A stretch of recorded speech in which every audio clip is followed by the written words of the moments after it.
നമസ്കാരം. സാധാരണയായി തെരഞ്ഞെടുപ്പ് കഴിയുമ്പോൾ നമ്മൾ ജയവും തോൽവിയും ചർച്ച ചെയ്തു നിർത്തും. പക്ഷേ അതിനപ്പുറം ഒരു മണ്ഡലത്തിലെ ജനങ്ങളുടെ യഥാർത്ഥ വികാരങ്ങൾ എന്തൊക്കെയാണ്? അമ്പലപ്പുഴയുടെ കാര്യം തന്നെ എടുക്കാം. അവിടുത്തെ കണക്കുകളും സാധാരണ മനുഷ്യരുടെ ആശങ്കകളും ഒരുമിച്ച് ചേർത്ത് വായിച്ചാൽ നമുക്ക് എന്ത് മനസ്സിലാക്കാൻ സാധിക്കും? നമുക്ക് ആഴത്തിലൊന്ന് പരിശോധിക്കാം. അമ്പലപ്പുഴ എന്ന് കേൾക്കുമ്പോൾ തന്നെ നമ്മുടെ മനസ്സിൽ വരുന്നത് വെള്ളമാണ്, ശരിയല്ലേ? ഒരു വശത്ത് അറബിക്കടലിന്റെ ശക്തി, മറുവശത്ത് കുട്ടനാടൻ കായലിന്റെ സൗന്ദര്യം. ഈ രണ്ട് ജലാശയങ്ങൾക്കുമിടയിലാണ് അമ്പലപ്പുഴയിലെ ഓരോ മനുഷ്യന്റെയും ജീവിതം. അവരുടെ തൊഴിൽ, അവരുടെ പ്രതീക്ഷകൾ, എന്തിന് അവരുടെ രാഷ്ട്രീയം പോലും രൂപപ്പെടുത്തുന്നത് ഈ വെള്ളമാണ്. അതുകൊണ്ടുതന്നെ കടലിനെ ആശ്രയിക്കുന്ന മത്സ്യത്തൊഴിലാളികളും കായലിനെ ആശ്രയിക്കുന്ന കർഷകരുമാണ് ഈ നാടിന്റെ ജീവനാടി. ഈ വിശകലനത്തിൽ നമ്മൾ കടന്നുപോകാൻ പോകുന്ന വഴികൾ ഇതൊക്കെയാണ്. ആദ്യം അമ്പലപ്പുഴയുടെ ഒരു പൊതുചിത്രം മനസ്സിലാക്കും. പിന്നെ വോട്ടുകൾ നൽകുന്ന സൂചനകൾ എന്താണെന്ന് നോക്കും. നിലവിലെ ഭരണസംവിധാനത്തെ വിലയിരുത്തും. ജനങ്ങളുടെ യഥാർത്ഥ പ്രശ്നങ്ങൾ എന്തൊക്കെയാണെന്ന് കണ്ടെത്തും. അതിനൊരു പരിഹാരമാർഗം ചർച്ച ചെയ്യും. അവസാനം ഈ കണ്ടെത്തലുകളെ എങ്ങനെ ഒരു ജനതിഥിയാക്കി മാറ്റാമെന്നും നമ്മൾ പരിശോധിക്കും. അപ്പോൾ നമുക്ക് തുടങ്ങാം. ഏതൊരു രാഷ്ട്രീയ വിശകലനവും തുടങ്ങേണ്ടത് അവിടുത്തെ മണ്ണിൽ നിന്നും മനുഷ്യരിൽ നിന്നുമാണ്, അല്ലാതെ കണക്കുകളിൽ നിന്നല്ല. അതുകൊണ്ട് നമുക്ക് ആദ്യം അമ്പലപ്പുഴയിലെ ജനങ്ങളെയും അവരുടെ ജീവിത സാഹചര്യങ്ങളെയും ഒന്ന് അടുത്തറിയാൻ ശ്രമിക്കാം. അമ്പലപ്പുഴയുടെ സാമൂഹിക ഘടന വളരെ സവിശേഷമാണ്. നിങ്ങൾക്കിവിടെ കാണാം, ഏകദേശം 56% ഹിന്ദുക്കളും 23% ക്രിസ്ത്യാനികളും 20% മുസ്ലിങ്ങളും ഒരുമിച്ച് ജീവിക്കുന്ന ഒരു നാടാണിത്. ഈഴവ, നായർ, ലത്തീൻ കാത്തോലിക്ക, മുസ്ലിം തുടങ്ങി പല പ്രബല സമുദായങ്ങൾ ഇവിടെയുണ്ട്. ഇവരുടെയെല്ലാം നിലപാടുകൾ ഇവിടത്തെ രാഷ്ട്രീയത്തിൽ എപ്പോഴും നിർണായകമാവാറുണ്ട്. ഇനി ഇവിടത്തെ സാമ്പത്തിക സ്ഥിതി നോക്കാം. ഭൂരിഭാഗം കുടുംബങ്ങളും ജീവിക്കുന്നത് മത്സ്യബന്ധനത്തെയും കൃഷിയെയുമാണ് ആശ്രയിച്ചാണ്. ഗൾഫിൽ നിന്നുള്ള പണം ഒരു കാലത്ത് വലിയൊരു താങ്ങായിരുന്നു. പക്ഷെ കോവിഡിന് ശേഷം ഏകദേശം 9 ലക്ഷം പ്രവാസികൾ കേരളത്തിലേക്ക് തിരിച്ചെത്തിയപ്പോൾ തൊഴിലില്ലായ്മ ഇവിടെ ഒരു വലിയ പ്രതിസന്ധിയായി മാറി. ഇതിന്റെ കൂടെയാണ് സാധാരണക്കാരന്റെ നടുപൊടിക്കുന്ന വിലക്കയറ്റവും. ഇതെല്ലാമാണ് ഇന്ന് അമ്പലപ്പുഴയിലെ ഓരോ വീട്ടിലെയും പ്രധാന സംസാര വിഷയം. ശരി, ഇനി നമുക്ക് ഈ കഥയുടെ മറ്റൊരു വശത്തേക്ക്, അതായത് സംഖ്യകൾ സംസാരിക്കുന്ന ഭാഗത്തേക്ക് കടക്കാം. ഓർക്കുക, തിരഞ്ഞെടുപ്പ് ഫലങ്ങളെന്ന് പറയുന്നത് വെറുമൊരു ജയമോ തോൽവിയോ അല്ല. അത് ജനങ്ങൾ ഭരണാധികാരികൾക്ക് നൽകുന്ന വളരെ വ്യക്തമായ ചില സൂചനകളാണ്. അമ്പലപ്പുഴയിലെ ജനങ്ങൾ നൽകിയ സൂചനകൾ എന്തൊക്കെയാണെന്ന് നമുക്ക് നോക്കാം. 2016ലെയും 2021ലെയും തിരഞ്ഞെടുപ്പ് ഫലങ്ങൾ ഒന്ന് താരതമ്യം ചെയ്തു നോക്കൂ. ഇവിടെ ഒരു കാര്യം വളരെ വ്യക്തമാണ്. LDFന്റെ വോട്ട് വിഹിതത്തിൽ ഒരു കുറവ് വന്നിട്ടുണ്ട്. അതേസമയം ഇന്ത്യൻ നാഷണൽ കോൺഗ്രസ് അവരുടെ വോട്ട് വിഹിതം വർദ്ധിപ്പിച്ചു. ഇതിന്റെ അർത്ഥമെന്താണ്? അമ്പലപ്പുഴയിലെ രാഷ്ട്രീയ മത്സരം കൂടുതൽ കടുപ്പമേറിയതായി മാറിക്കൊണ്ടിരിക്കുന്നു. പക്ഷേ ഈ വിശകലനത്തിലെ ഏറ്റവും പ്രധാനപ്പെട്ട സംഖ്യ ഒരുപക്ഷെ ഇതായിരിക്കും: 8.12%.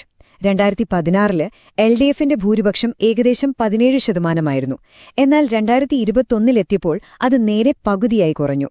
ഈ ഒരൊറ്റ സംഖ്യ മതി അമ്പലപ്പുഴയിലെ വോട്ടർമാരുടെ മനസ്സിൽ ഒരു മാറ്റം വരുന്നുണ്ടെന്നും നിലവിലെ ഭരണത്തിൽ ഒരതൃപ്തി പുകയുന്നുണ്ടെന്നും മനസ്സിലാക്കാൻ.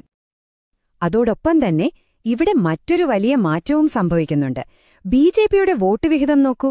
2011 വെറും 2% 2021 16% ഉയർന്നു. ഇതൊരു ചെറിയ മാറ്റമല്ല. കേരളത്തിലെ പരമ്പരാഗത ഇരുമുന്നണി രാഷ്ട്രീയത്തിൽ ഒരു മൂന്നാം ശക്തിയുടെ വളർച്ചയാണിത് സൂചിപ്പിക്കുന്നത്. ഇത് രാഷ്ട്രീയ സമവാക്യങ്ങളെ തന്നെ മാറ്റിയെഴുതുന്നൊരു ഘടകമാണ്. ഈ ഭാഗത്തിൽ നമ്മൾ വ്യക്തിപരമായ വിമർശനങ്ങൾക്കല്ല ഊന്നൽ നൽകുന്നത്, മറിച്ച് ഒരു സംവിധാനം എന്ന നിലയിൽ നിലവിലെ ഭരണത്തിന്റെ പ്രകടനം എങ്ങനെയായിരുന്നു എന്ന് വസ്തുനിഷ്ഠമായി വിലയിരുത്താനാണ് ശ്രമിക്കുന്നത്. ഭരണഘടന ഉറപ്പു നൽകുന്ന അന്തസ്സും ഉത്തരവാദിത്തത്തോടെയുള്ള അഭിപ്രായ സ്വാതന്ത്ര്യവും നിലനിർത്തിക്കൊണ്ട് ഒരു സംവിധാനത്തിന്റെ ശക്തിയും പരിമിതികളും എന്തൊക്കെയാണെന്ന് നമുക്ക് പരിശോധിക്കാം.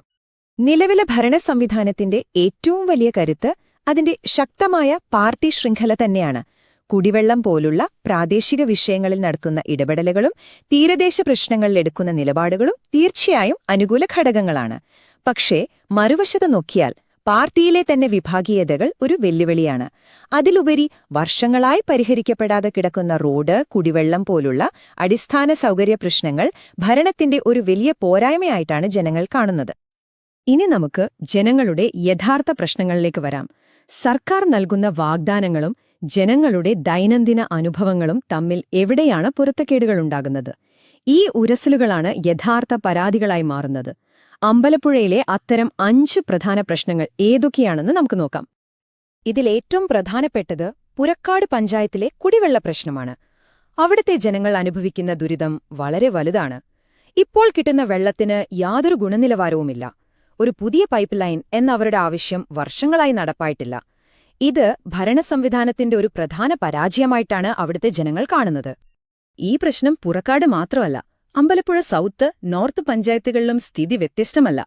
തകർന്നു കിടക്കുന്ന റോഡുകൾ, രാത്രിയിൽ വെളിച്ചമില്ലാത്ത വഴികൾ, പിന്നെ ഹാർബറിന്റെയും മാർക്കറ്റിന്റെയും മുടങ്ങിക്കിടക്കുന്ന നവീകരണം, ഇങ്ങനെ ജനങ്ങളുടെ ദൈനംദിന ജീവിതത്തെ ബാധിക്കുന്ന ചെറിയ ചെറിയ പ്രശ്നങ്ങൾ ഒരുമിച്ച് ചേരുമ്പോഴാണ് അത് വലിയ രാഷ്ട്രീയ അസംതൃപ്തിയായി മാറുന്നത്. ഈ കാണുന്ന പ്രശ്നങ്ങൾ ഒരു മഞ്ഞുമലയുടെ അറ്റം മാത്രമാണ്. ഇതിന്റെ എല്ലാം അടിസ്ഥാനപരമായ കാരണങ്ങൾ കൂടുതൽ ആഴത്തിലുള്ളതാണ്. ഏകദേശം 6% വിലക്കയറ്റം, ഗൾഫിൽ നിന്നും മടങ്ങിയെത്തിയവരുടെ തൊഴിലില്ലായ്മ, ക്ഷേമ പദ്ധതികൾ ലഭിക്കുന്നതിലുണ്ടാകുന്ന കാലതാമസം, മാറിക്കൊണ്ടിരിക്കുന്ന ജാതി സമവാക്യങ്ങൾ, കുട്ടനാട്ടിലെ കർഷകർ നേരിടുന്ന വന്യജീവി ശല്യം, ഇതെല്ലാം ജനങ്ങളുടെ അസംതൃപ്തി വർദ്ധിപ്പിക്കുകയാണ്. ഇതുവരെ നമ്മൾ പ്രശ്നങ്ങളെക്കുറിച്ചാണ് സംസാരിച്ചത്.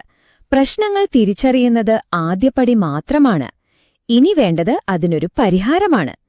ഈ വിശകലനത്തിന്റെ അടുത്ത ഘട്ടത്തിൽ നമ്മൾ കണ്ടെത്തിയ പ്രശ്നങ്ങളെ നേരിട്ട് അഭിസംബോധന ചെയ്യാൻ കഴിയുന്ന ഒരു പ്രവർത്തന പദ്ധതിയെക്കുറിച്ചാണ് ചർച്ച ചെയ്യാൻ പോകുന്നത്.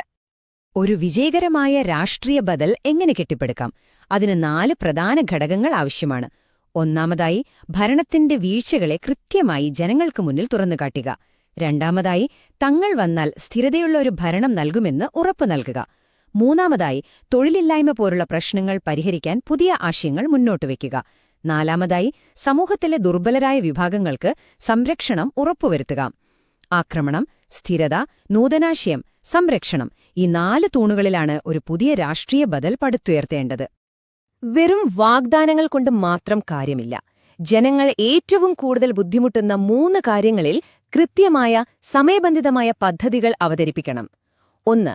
പുരക്കാട്ടെയും അമ്പലപ്പുഴ സൗത്തിലെയും കുടിവെള്ള പ്രശ്നത്തിന് ശാശ്വത പരിഹാരം കാണുന്നൊരു പദ്ധതി. 2. അധികാരത്തിൽ വന്നാൽ 90 ദിവസത്തിനുള്ളിൽ പ്രധാന റോഡുകൾ നന്നാക്കുകയും തെരുവുവിളക്കുകൾ സ്ഥാപിക്കുകയും ചെയ്യുമെന്നൊരു ഉറപ്പ്. 3. യുവാക്കൾക്ക് തൊഴിൽ നൽകാൻ സ്കിൽ ഡെവലപ്മെന്റ് പ്രോഗ്രാമുകളും സംരംഭക സഹായ പദ്ധതികളും. ഒരു നല്ല തന്ത്രം കടലാസിലുണ്ടായാൽ മാത്രം പോരാ, അത് ജനങ്ങളുടെ ഹൃദയങ്ങളിലേക്ക് എത്തണം. അതിന് കൃത്യമായൊരു പ്രവർത്തന പദ്ധതി തന്നെ വേണം. ഓരോ വിഭാഗം ജനങ്ങളിലേക്കും ഈ സന്ദേശം എങ്ങനെ എത്തിക്കാം, അതാണ് നമ്മൾ അടുത്തതായി കാണാൻ പോകുന്നത്. എല്ലാവർക്കും ഒരേ വാഗ്ദാനം നൽകുന്നതിൽ അർത്ഥമില്ല. ഓരോ വിഭാഗത്തോടും അവരവരുടെ ഭാഷയിൽ സംസാരിക്കണം, അവരുടെ പ്രശ്നങ്ങൾ കേൾക്കണം. യുവാക്കൾക്ക് തൊഴിലിനെക്കുറിച്ച്, സ്ത്രീകൾക്ക് സുരക്ഷയെക്കുറിച്ച്, കർഷകർക്കും മത്സ്യത്തൊഴിലാളികൾക്കും സാമ്പത്തിക സഹായത്തെക്കുറിച്ച്, ഇങ്ങനെ ഓരോ വിഭാഗവുമായും നേരിട്ട് സംവദിക്കുന്ന ഒരു സമീപനമാണ് ആവശ്യം. പക്ഷേ ഇത് ചെയ്യുമ്പോൾ ഒരു കാര്യം ഓർക്കണം. ഇന്ത്യയുടെ നിയമങ്ങൾ അനുസരിച്ച് ഓരോ വ്യക്തിയുടെയും വിവരങ്ങൾ അവരുടെ അറിവോടും സമ്മതത്തോടും കൂടി മാത്രമേ ഉപയോഗിക്കാൻ പാടുള്ളൂ. ജനങ്ങളുമായി ബന്ധപ്പെടുമ്പോൾ അവരുടെ സ്വകാര്യതയെ മാനിക്കുക എന്നത് ഒരു രാഷ്ട്രീയ പ്രസ്ഥാനത്തിന്റെ അടിസ്ഥാനപരമായ ഉത്തരവാദിത്തമാണ്. ഈ വിശകലനത്തിന്റെ കാതൽ ഈയൊരു വാചകത്തിലുണ്ട്. ഡേറ്റയെ അടിസ്ഥാനമാക്കിയുള്ള രാഷ്ട്രീയമെന്നു പറയുന്നത് കേവലം തെരഞ്ഞെടുപ്പ് ജയിക്കാനുള്ള ഒരു എളുപ്പവഴിയല്ല, മറിച്ച് ജനങ്ങളുടെ പ്രശ്നങ്ങൾ കൂടുതൽ ആഴത്തിൽ, കൂടുതൽ കാര്യക്ഷമമായി മനസ്സിലാക്കാനും അതിനൊരു പരിഹാരം കാണാനുമുള്ളൊരു ഉപാധിയാണ്. അപ്പോൾ അവസാനത്തെ ചോദ്യം ഇതാണ്: ഡേറ്റയെയും സഹാനുഭൂതിയെയും ഒരുപോലെ ചേർത്തുവെക്കുന്ന ഒരു പുതിയ ഭരണമാതൃകയ്ക്ക് അമ്പലപ്പുഴയുടെ രാഷ്ട്രീയ ഭാവിയെ മാറ്റിമറിക്കാൻ സാധിക്കുമോ? ഇതിന്റെ ഉത്തരം നൽകേണ്ടത് അമ്പലപ്പുഴയിലെ പ്രബുദ്ധരായ ജനങ്ങളാണ്. നിങ്ങൾക്കൊരു ജനകീയ നേതാവാകാനും നിങ്ങളുടെ മണ്ഡലത്തെ ഉയർത്താനും താൽപ്പര്യമുണ്ടെങ്കിൽ blueprintstrategies.ai-യുമായി mgr@blueprintstrategies.ai എന്ന ഇമെയിൽ വിലാസത്തിലോ 0840216002 എന്ന നമ്പറിലോ ബന്ധപ്പെടുക. രാഷ്ട്രീയത്തിനപ്പുറം ഒരു ലക്ഷ്യം.